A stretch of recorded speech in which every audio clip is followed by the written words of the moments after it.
Hello বন্ধুরা, মৌসুমি রান্নাঘরের ব্লগে সবাইকে স্বাগত জানাই। আজকে কচুরি, জিলিপি আর তরকারি, সকালে জল খাওয়ার ব্লগটা দেখতে থাকুন। ভেটকি মাছের ঘন্ট হচ্ছে। এই বেগুনকে ডুমু ডুমু করে কেটে তেলের মধ্যে দিয়ে ওটাকে ভেজে তারপর চাপা দিয়ে ভাজলাম। ভেজে এখানে লাগে আদার রস আর হচ্ছে নুন, হলুদ, মিষ্টি। হলুদটা সামান্য দিতে হয়।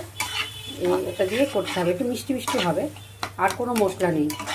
কষিয়ে মাখা মাখা করে চাপা দিয়ে কষিয়ে, আর এখানে এই যে মাছ ভাজা করে রেখেছি, ভেটকি মাছ, ওই যে চিংড়ি মাছ একটু ভাজবো, ভেটকি মাছ ভাজা করে রেখেছি।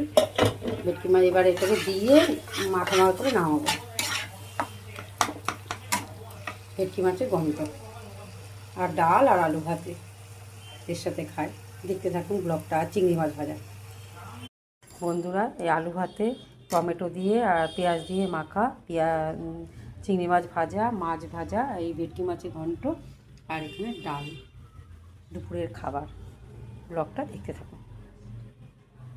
রাতে হচ্ছে ধনিয়া চিকেন, ওরা ফিস্ট করবে। হচ্ছে বাড়ির লোকেরা, ওরা 3-4 জন বন্ধু মিলে ফিস্ট করবে, তাই আমি বাড়িতেই রান্না করে দিচ্ছি। প্রথমে ওই চিকেনটাকে আর কি হলুদ মাখিয়ে রেখে দিয়েছিলাম, তারপরে তেলের মধ্যে তেলটা গরম করে তাতে ভেজেছি। চাপা দিয়ে ভাজতে হবে। এবার মানে চিকেনটাও সেদ্ধ হয়ে যাবে আর মাংসটাও জল শুকিয়ে গিয়ে ভাজা ভাজা হয়ে যাবে। তারপরে ধনেপাতা, কাঁচা লঙ্কা, রসুন সব কিছু বেটে তারপরে কড়াইতে দিয়ে দিলাম, দিয়ে এটাকে দিয়ে কষছি। আর তার সঙ্গে একটু বাটার দিয়ে দিয়েছি।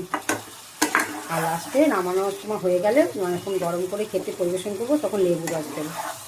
এটা হচ্ছে রাতে ওদের ফিস্টের খাবার। ব্লগটা দেখতে থাকুন।